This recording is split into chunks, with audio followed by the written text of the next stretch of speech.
What's going on, man? Da-na-na, da-na-na. Little breaking ESPN news there. As best as I could do it with a Uh, mouthful of pretzel. There you go. So, last Jeltz we did, I might have talked a little shit on CJ Gardner Johnson that I need to walk back. Why is that? So, the Eagles signed my favorite safety in the league, CJ Gardner Johnson, who I've always supported and been a fan of. Never once said anything bad about. So they brought him back on a 3-year deal. So Yeah, I like it. yeah. I wasn't honestly. I was kind of in the same boat. I think we all were. We had a lot of comments about him because he kind of unceremoniously left, and he has since apologized. I think he is ready to win it all. Um, you know, I'm glad he's back. I know it sounds weird, but he got a nice 3-year deal for himself. And look, we needed some secondary help, and for the availability of what was out there, I think this was just another good Howie move. The guy's familiar with the system. He's familiar with the city. He's familiar with the culture, and you know, uh, look, he also is coming from a Lions team that um, was sniffing on a Super Bowl. So let's not discount that either. Yeah. And so that there was a flurry of activity after we recorded our episode rather. So additions on the defensive side of the ball, linebacker Devin White from the Bucks on a 1-year deal. I like the move. Addresses a serious need. We'll see what he does. He had a down year last year, but he's had a pretty good career. Let's see if he can resurrect it here. He's here on a 1-year deal, prove it contract, if you will. We've got defensive tackle PJ Mustafa, who signs another 1-year deal. Most of these deals I'm going to talk about right here are all 1-year deals. They're all 1-year deals. He's a former Penn State Nittany Lion, and he's coming to us. Linebacker Oren Burks from the 49ers, 1-year deal. Mostly a special teams player, but could plug in on the defense a little bit. Yeah, he was a top flight special teams guy for the Niners, so I think that needs to be kind of put out there. So he was kind of like third stringer on the D, but top flight special teams guy. So, and I think him signing that might spell the end of Sean Bradley, not the big tall white guy that no, was yeah, a draft bust for the Sixers. But I thought that was the same guy. Yeah, I know. I thought he shrank and had just got a really good tan, but they're two totally different people. Okay. So that probably spells the end of his tenure as an Eagle. He was the special teams ace, backup linebacker, just kind of the role that Oren Burks fills now. So we'll see what happens there. He's a free agent, so who knows? We brought in cornerback Tyler Hall, who was a nickel corner with the Raiders, signed him on a 1-year deal. And then this one is the most recent. We signed a wide receiver from the Giants, Paris Campbell, who in his best year, I think it was 2022, had over 600 yards receiving as a third receiver. Intriguing option. I believe he's fairly tall. It's another. Yeah, it gives a little bit of depth. So right now, obviously your top two are AJ and Devontae Smith. We've discussed Devontae Parker signing. I think Parker to me would be your third, just based off his history and credentials, and not to say that the guy's like an all pro by any means, but I think he's your wide receiver 3. I think Campbell slots in as your 4. At least it provides a little depth too, because you're going to need somebody there that has a bit of experience pass catching, just in case, God forbid, someone gets hurt. So I think that's a solid move. He's a 6'1", 205-pound receiver. He was with the Colts with Nick Sirianni in 2019 and 2020. I was right. His best year was in 2022. He had 623 receiving yards and 3 touchdowns. And here's the key. He's a reliable kick returner. So you throw him back there with Covey, and then should Covey get hurt or something like that, you've got somebody else back there that can return kicks as well. There's multiple places he can fit in on the team, and hell, if he doesn't, it's a 1-year deal. Yeah. Just like with Devontae Parker, 1-year deal. You're not losing a whole lot by bringing him in and giving him a shot. I'm not overly concerned. And then we've got a quarterback that we acquired as a backup quarterback. Now, we had all been thinking maybe we'd been hearing Justin Fields get that name was batted around quite a bit. We didn't go that route. We got Mr. Many Hands himself, Kenny Pickett. Yeah, let's talk on the Justin Fields thing real quick. I think it was rumored, it was batted around prior to anything even coming out when he was still at the Bears. It made a lot of sense for him to come to the Eagles based on the fact that I had always called Justin Fields the poor man Jalen Hurts. He would have slotted right in had Jalen got hurt. He would have understood everything perfectly. And, I don't know that you would have seen, you would have probably seen a drop off, obviously, but I don't know that you would have seen that much of a change in far as schemes or anything. The crazy thing that's come out since the deal for Kenny Pickett. Now, Kenny Pickett, there were some draft picks that were traded along with him as well. So you had a swap for a 3rd and 4th rounder, and then I believe a 7th round and 25, something like that. Yeah, it was something like I forget the exact. Well, here I'll give you the. I think the Eagles had swapped up a 3rd rounder, and a 7th round, 3rd rounder from this year, which was like the 98th pick or something like that. Here it is. So let's see. The Eagles got Pickett and a 4th round pick for a 3rd round pick and a pair of 2025 7th. Okay, so and they had several 7th rounders. I was funny because a couple days prior to that trade happening, I'd thought about looking. I was like, they're going to move some of these picks. I mean, there's no way you're going to hold on. I think they had 4 7th round picks for next year, and I was like, they're going to do something with him. Yeah. Look, Kenny Pickett. I'm not like overly thrilled with him, but look, I mean, you and I chatted about this off pod. Obviously, if he doesn't have to touch the ball, I really don't care. But eventually he's going to get in a game. I mean, that's just going to happen. I just wonder how he kind of fits in, and he's entirely different than Jalen Hurts. So I'm just, I'm almost more apprehensive about him than I was having Mariota as a backup, even though I really didn't have much for Mariota. I don't know. What do you think on Kenny Pickett? I mean, look, here's the deal.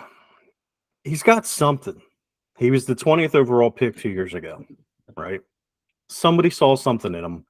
Howie was famously at one of his final game, I think, scouting him.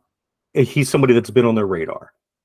That said, I hope we don't see him play, but he also grew up an Eagles fan. So maybe he'll have extra motivation should he get in the game.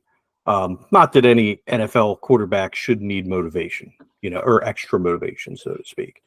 But again, as a backup quarterback, we all wanted Justin Fields, but apparently Justin Fields wanted to go to a team where he had a shot at being a starting quarterback. And he's not coming to Philly to be a starting quarterback. He's going to be a backup. Unless something catastrophic happens, he's going to be a quarterback, or he's going to be a backup quarterback. Kenny Pickett has no such, illusions. Right. No, and look, like you said, Kenny Pickett, grew up an Eagles fan, Eagles guy through and through. He just happened to spend his college and professional career on the other side of PA. University Pitt guy, ended up with the Steelers.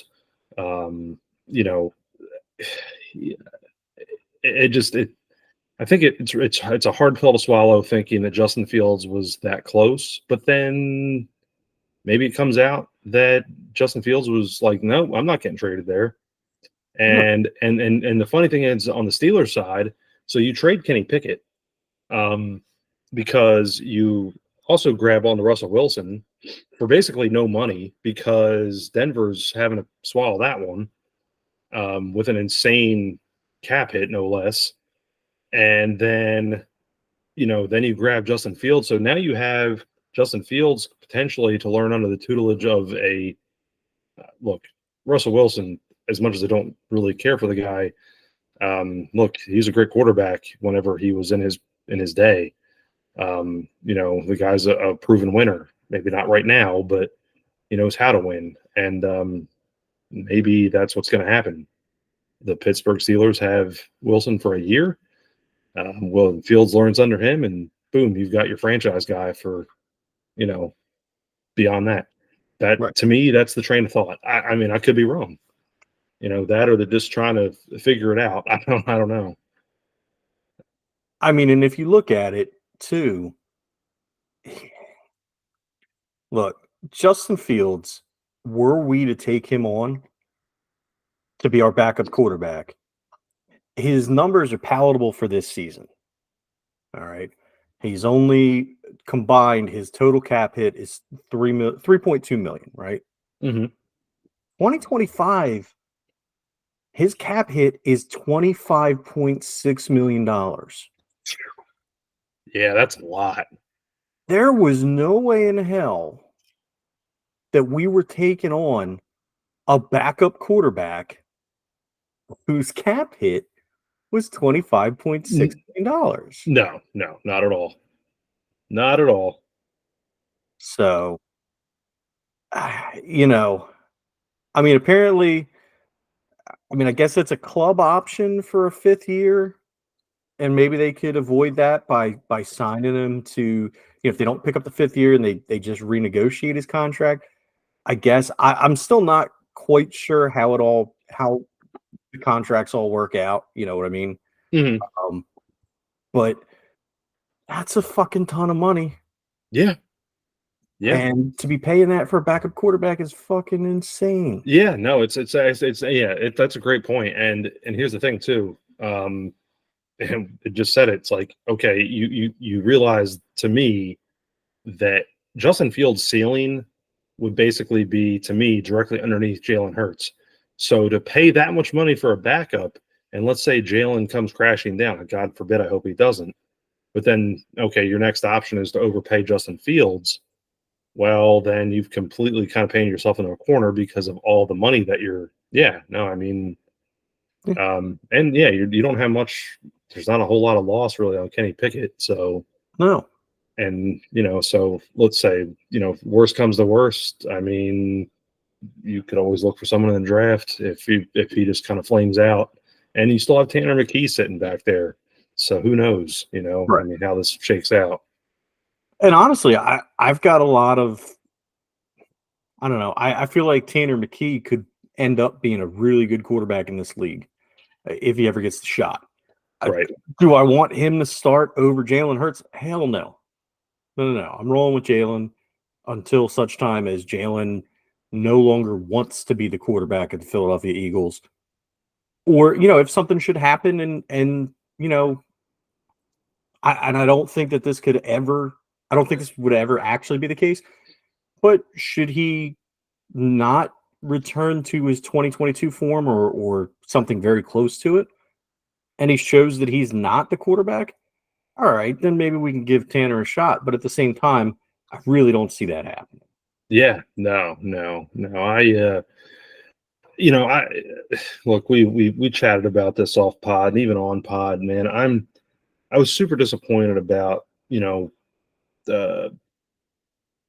Kelsey retiring, Fletcher retiring, and some of these other moves that have transpired since. It's look, we're thankfully they were able to restructure and bring back Josh Sweat. Still not sure what's going to happen to Hassan Reddick. They've apparently moved some money around with him, but they're still trying to trade him. You still have some other things that are going on. So there's some movement. It's kind of like, yeah, it's a little disheartening. It's like, oh man, you're busting up the core a little bit. Some of your guys are moving on, retiring, whatever. But man, I tell you what, some of these moves that Howie has made, again, very savvy, reloading, and a lot. I really like you brought this up. A lot of nice 1-year deals for a lot of complementary players, and I think that's this. Look, it's like, let's see what we have in this guy. Let's see what we have in Warren Burks. Let's see what we have in Paris Campbell. Let's just see, because look, you might catch lightning in a bottle with one of these guys, and you never know. I think that's what one thing I love about the Bryce Huff signing so much was that, yeah, you're paying the guy a lot of money, but the dude had 10 sacks last year and didn't even play half the snaps. Like, Right. That's awesome. Like, you play that guy a little bit more, you could potentially have a league leader in sacks. So, I mean, this looks good to me on paper right now. So Yeah, I mean, and the one thing you do have to be wary of is of course, with more playing time comes more fatigue. But again, I'm not necessarily worried about that with Huff. no, I'm not either. That's just to me, that was the Jets scheme and system, just doing that to him, not him Yeah. necessarily. So, speaking of the Jets, they made a signing. Yeah, yeah, they've.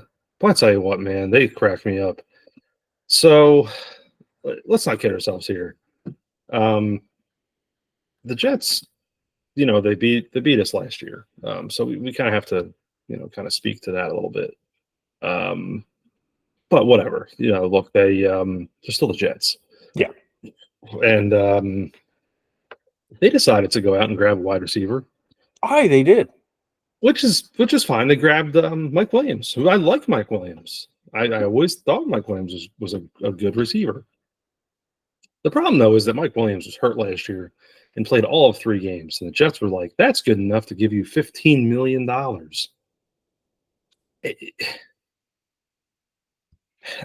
funny. I look at the money the Eagles throw Saquon, and I'm like, my God, for playmaking ability, I know running back and wide receivers are different. I get that. But my God, come on.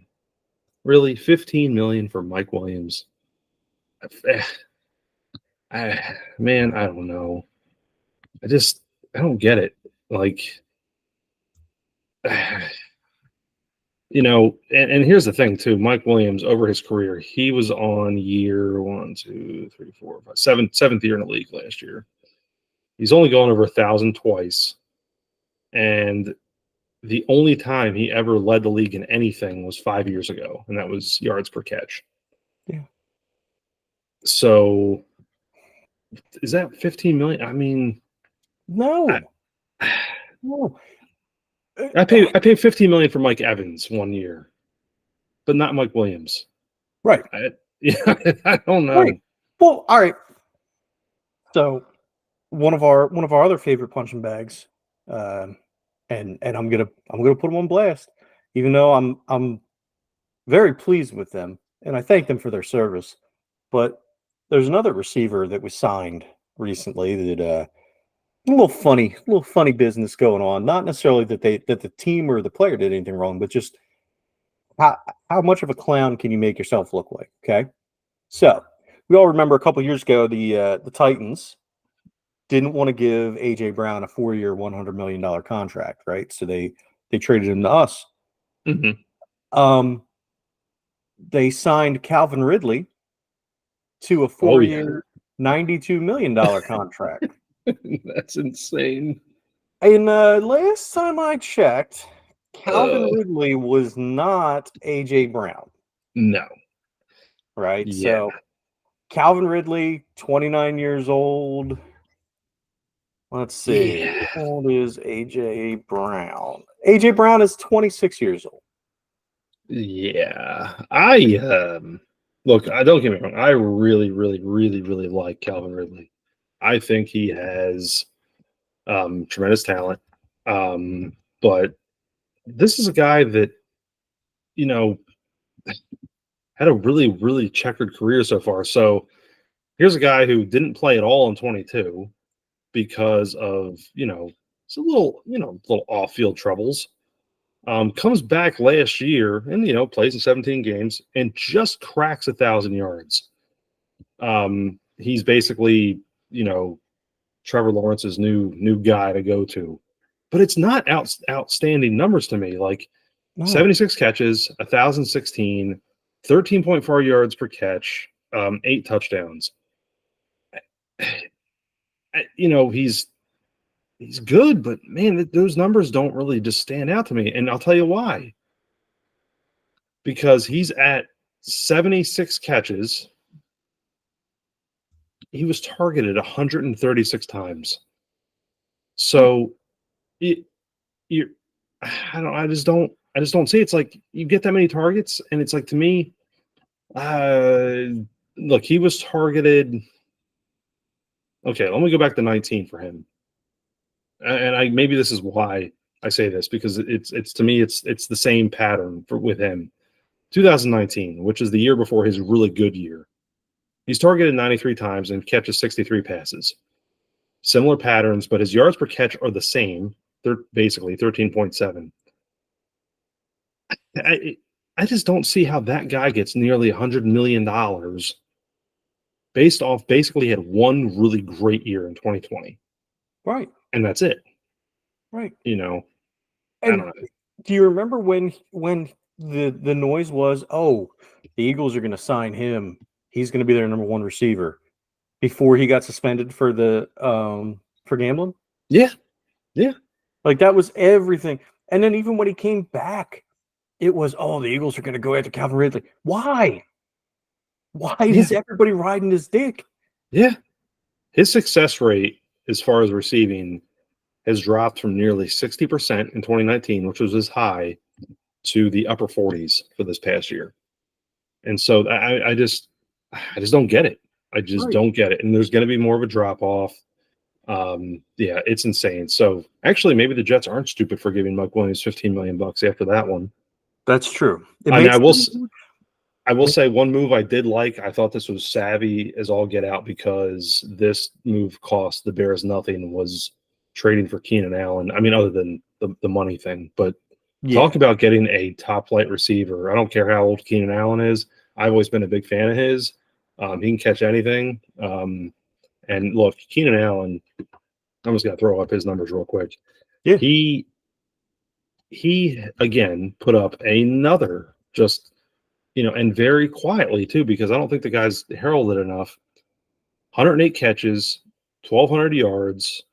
The guy just does it. And here's the thing. You know what the difference between him and Calvin Ridley is? Keenan Allen has 6 seasons of 1,000 yards or more, and almost 7 actually. He had a little down year in 2020, but the guy is just he just catches. Right. It's a genius move.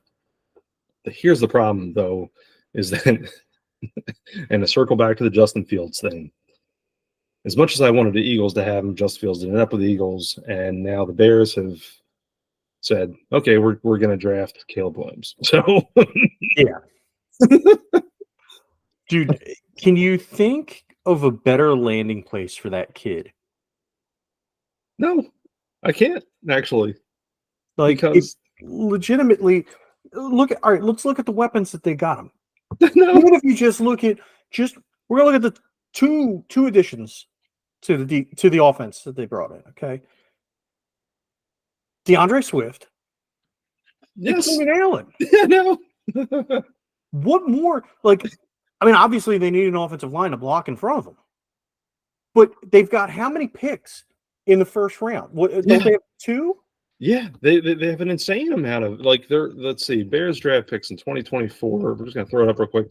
And I know we don't really talk a whole lot of things, but here they have the number 1 and the number 9 overall picks. So you're gonna end up with, potentially, and here's the thing, I don't know who they go with number 9. I assume it would be a lineman or a defender. I don't know. I'm not a mock draft guy. We try to chit chat about Eagles and their stuff, but I don't know who they go after. But obviously Caleb Williams is going to go number one to them at this point, because now you've basically jettisoned all your quarterbacks. So Yeah. I mean, all right, let's look at Daniel Jeremiah's mock draft. Okay. So obviously he has Chicago taking Caleb Williams 1, right?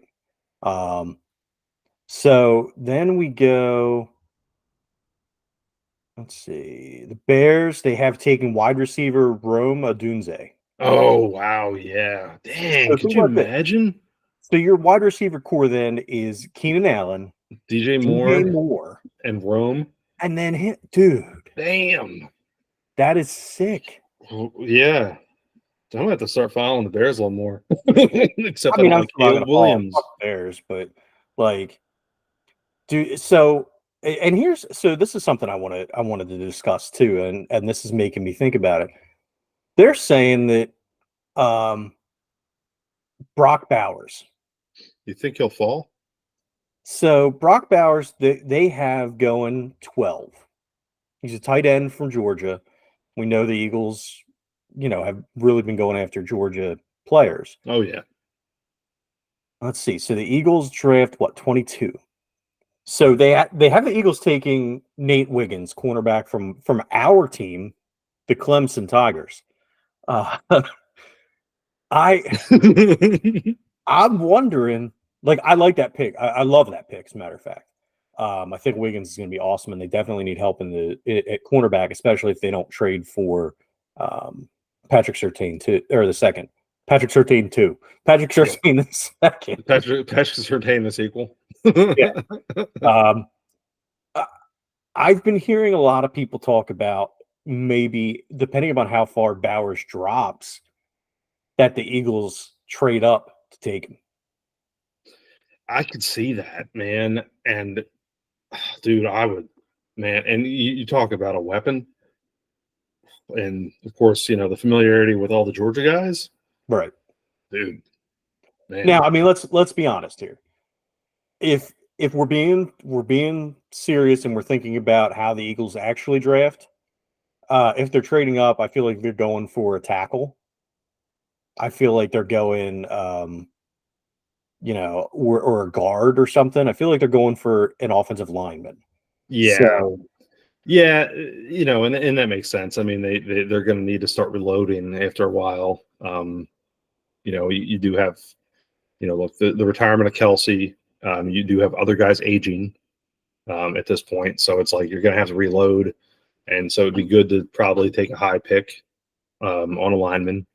To me, you use your pick, or if they either use your pick or you trade around, unless something like just strikes you as like, oh, I can grab this guy. It's either offensive lineman or some kind of help in the secondary. right. Or possibly a linebacker. I don't know that they go that route that early, but to me, it's in that kind of order. Now, again, if you can move around and make a move for a Brock Bowers, then obviously you do it. But I don't see them obviously pulling that off. I mean, you'd have to probably trade way too much for that kind of movement at this point. But So let me ask you this: would you be upset if the Eagles ended up taking Storm Duck? Storm Duck. Yeah, Storm Duck. Oh yeah, I forgot about that guy. The guy from Louisville. Yeah, Louisville. He's a cornerback. They're saying, I believe he's the 10th ranked corner in college. So, I'm thinking maybe we end up with Storm Duck at some point. Hey, you know what? It could be like our version of Ha Ha Clinton Dix, or whatever name you want. Listen, I'm not gonna lie, man. I want Storm Duck to be an Eagle, and if Storm Duck becomes an Eagle, I'm probably buying his. I won't buy his jersey, but I'll buy one of his T-shirts. There you go. Yeah. says duck on the back. Wonder what number he would have though. He'd has to have like that's a good duck related number. I mean, his college number is what is his college number? Pulling up the old Storm Duck. Now he's number 29. I don't know that that's a duck number though. Now let's see. Are any numbers? What's the word I'm looking for here? Duck related? Associated with ducks. See, this is the content everyone craves. That's not going to be. Don't know numerals, and ducklings don't have names. So how do ducks know if any ducklings are missing? That's the first. That's the first link that pops up on Google when you search. Are any numbers associated with ducks? That's great. You know what the best part is that that's kind of like our regular normal pod just spilled over into this one. That's how that just happened. So okay, well here you go. This is from Geeks for Geeks. Check whether a number is a duck number or not. So a duck number is a positive number which has zeros present in it. For example, 3,210, which I don't think they can fit on a jersey. No, that's it. We got it. 3,210. That's his number. So does not contain zeros at the beginning. All right. So please note that a number with only leading zeros is not considered as a duck number. So would 20 be a duck number? He can't be 20 because that's Dawkins. But yeah, no. I don't know. Maybe he. What about 30? Who's wearing 30 right now? Is anyone wearing the Eagles 30? Let's see. Let's look at the Eagles app here and see.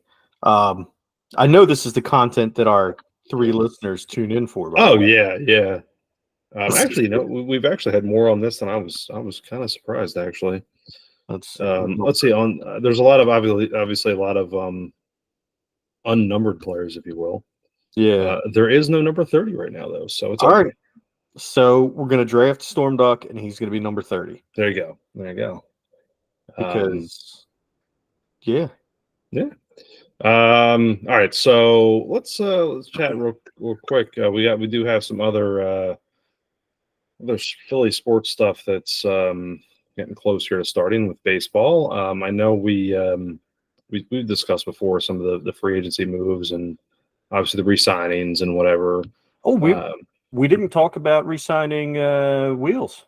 No, we haven't. He got a heck of a deal, so a lot of money for a very short amount of time. But he himself said that he's like, I'm not pitching when I'm old. So good for him on cashing in. And look, he's one of the top starters in baseball. I regardless of what I see with the Giants signing Snell and they've got a 1-2 punch and whatever the Dodgers have and all this. Look, give me Nola, give me Wheeler, 1-2 any day of the week, and then we'll follow it up with a little Ranger, and now we can talk. And Christopher Sanchez keeps improving, and it just it looks good it looks good on paper. Hopefully, Taiwan can be Taiwan, and they get maybe potentially something out of one of the young guys this year would be nice. I know Painter's still recovering. I believe McAble is going to be obviously starting, in the minors, but maybe he'll be able to contribute at some point this year. Because I don't know. At some point, you have to get something out of your young guys, whether it's a trade value or contributions with the big league roster. Not a whole lot of moves offensively. Obviously, we've talked about Whit Merrifield. He's been, hitting the ball well in the spring training, hitting 370 something. Some of the other guys are underperforming, but like spring training, the Eagles. The Phillies are typically slow starters. I just hope that this season might be a little bit different, where they're not having to play catch up in June and July. Right. At least maybe. Get a little bit of stay a little bit above 500. rather than being 6-7 games out late in May. Right. Under 6 or 7 games under 500 late in May.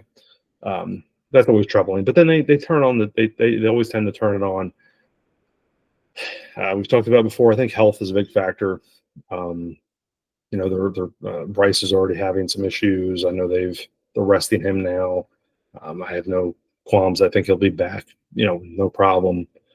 But I think, again, to me, as I said last year, the big things hinge on where's Castellanos back going to be, because he's in his off year, if you will. It was hot last year, and now he's on. So let's see if he's here. Yeah. Yep. So let's see. I don't know. And then I know Schwarber, how much longer are you going to sit with him up top?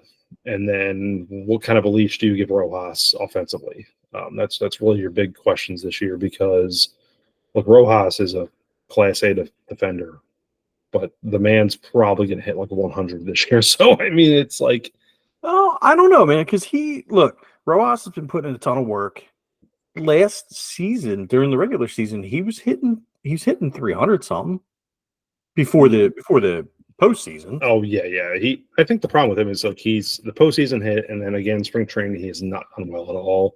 Again, whatever it is, I just hope he figures it out at some point, because man, his glove is desperately needed, much more so than practically anyone else out there, other than maybe Brandon Marsh. So, I don't know. I don't know where we go here. The bullpen seems to be pretty good. I'm just glad we don't have to sit through another year of, and look, Quentin Kimball did great for us early on, but then as the season unfolded, oof. Yeah, that was painful. Yeah. What do you think of, not to cut you off, but what do you think of Ranger going? I know it's spring training, but Ranger going 10 innings scoreless. Yeah, dude, I'm telling you, man, he is like the reason that they would win an extended postseason series. Like, really, to me, because that guy, he is unflappable. To me, he is, you know what you're going to get out of him. Wheeler brings it, and Nola is a gamer, and you kind of have an idea of what you're going to have those two. Suarez, when he pitches in the postseason, it's no different than him pitching in spring training, because he's such a character too. If the guy wasn't around so many great pitchers, he's a guy that I could see winning a friggin' Cy Young at some point. He's just that good. You know who he reminds me of? His demeanor. Maybe not his pitching yet, but I mean, maybe he'll get there. He reminds me of Cliff Lee. Exactly. He's cool. He's calm. He's certainly the best I've ever seen whenever a ball comes bounce right back up to him, and he just kind of does the and he waits. Like, he makes the runner run it out. Yeah. He does that on purpose. Now, at one point, it's going to bite him. I know it's going to bite him at some point, just to see some burner go after him. But but he's so fun to watch, and even when he has a down game, he's still competitive. And I think that's what I love about him. Like I said, Christopher Sanchez has really, stepped up again. I guess we could just kind of see where Taiwan's at in his head. I don't know where that's at. And then at some point they're going to have to get some depth. And I think this time the depth's not going to come from a trade. It's going to come from the minors. And I think that's going to be a McGarry or Abel thing at this point.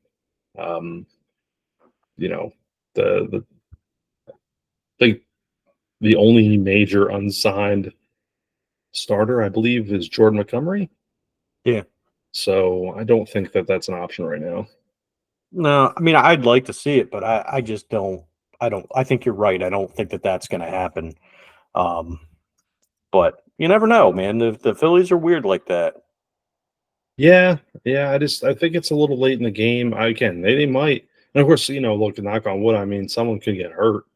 But you've got a bunch of other teams that could happen to as well, and a bunch of other very competitive teams. So I honestly think if Montgomery ends up with like the Yankees or you know something, some team like that, honestly, but Right. I don't know. Let's see. Have you been following the Flyers at all?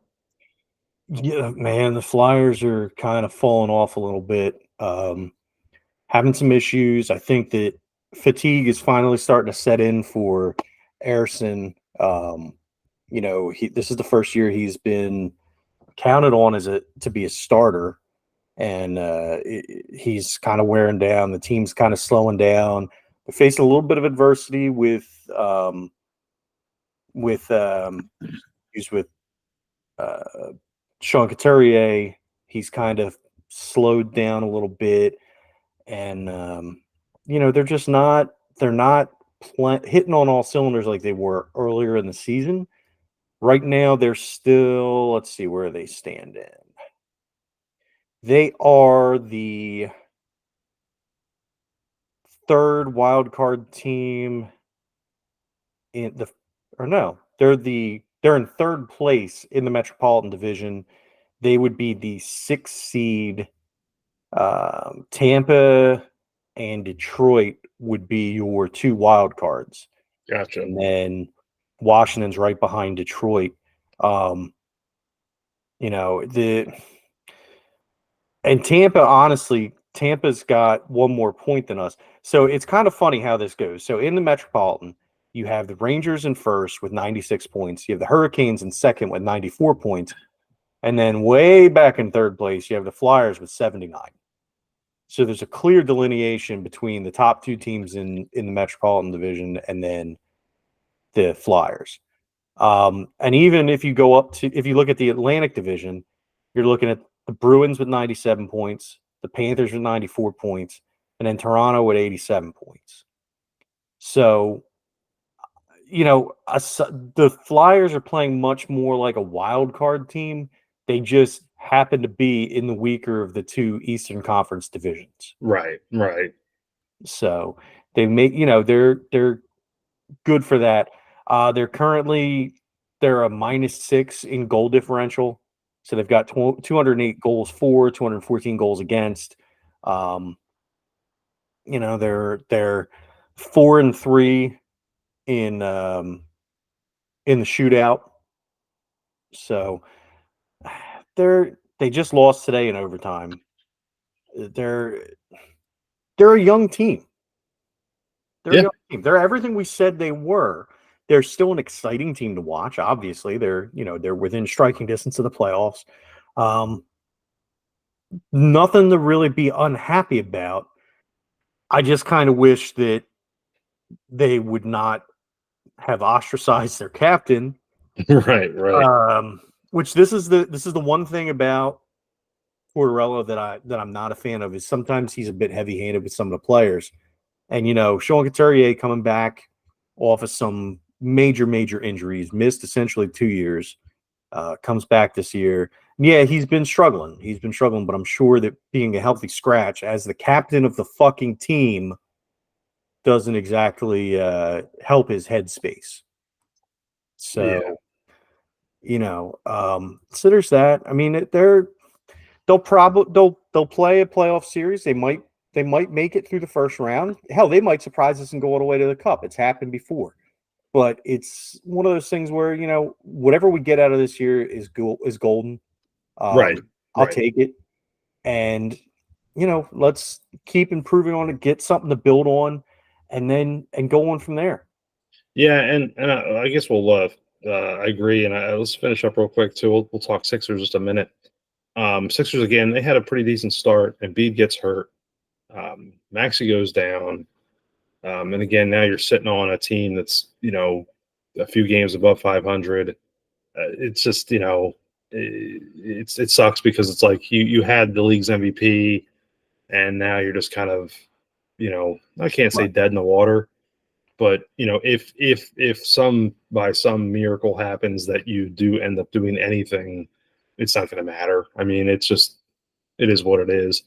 They're kind of a unfortunately, you're having to rely on a lot of guys that should not be your ones. It should not be your top guys, and it's a shame. It just is one of those things where it's like injuries just bit them. You know, Yeah. it just bit them, and it just happens, man. I've actually watched more basketball than I have in years, mainly because I was so excited for the fact that Embiid had won MVP and was curious to see what the Sixers would do. And I'm not an NBA guy. I still really can't stand most of what happens to this day in it outside of a few players that I find exciting. But yeah, that just fell off, man. It sucks. But again, it's the injury bug. I mean, that's just it happens. Right. So, I mean, And hopefully, I'm hoping that the injury to Embiid, he comes back for the playoffs and he's good. He's good to go. The team is likable, dude. You got, Tyrese Maxey is awesome. Tobias Harris. You got Robert Covington back. You got Kelly Oubre. And that dude was hit by a fucking car and came back and is playing this year. yeah, Averaging yeah, 14.9 points a game. yeah. The team is likable. They're super likable. And you want them to do well. So I'm hoping that they, pull it together in playoffs and really make some noise. But it's rough. It's really rough this year with how things are going. And hopefully, like I said, Embiid comes back and is able to play to the top of his ability in the playoffs, and he takes him somewhere. Yeah, that would be nice. Well, man, it's been fun. I know we really hyper focused on the Eagles last couple episodes, and as we I think our next Jeltz, we'll have to kind of give whether the season has started or not. We'll give a good Phillies preview, just kind of see what we think, and Yes, it might be a good idea that we wait until a couple games into the season, to be honest. yeah, you're not wrong. You're not wrong. But no, I think we need to do those in diligence, and then at that point, we might have a good indicator of where the Flyers and the Sixers playoff hopes and chances are. So, otherwise, what are your last thoughts for this, Jeltz? You know what? It's getting to be about that time of year where we got to say fuck the Braves.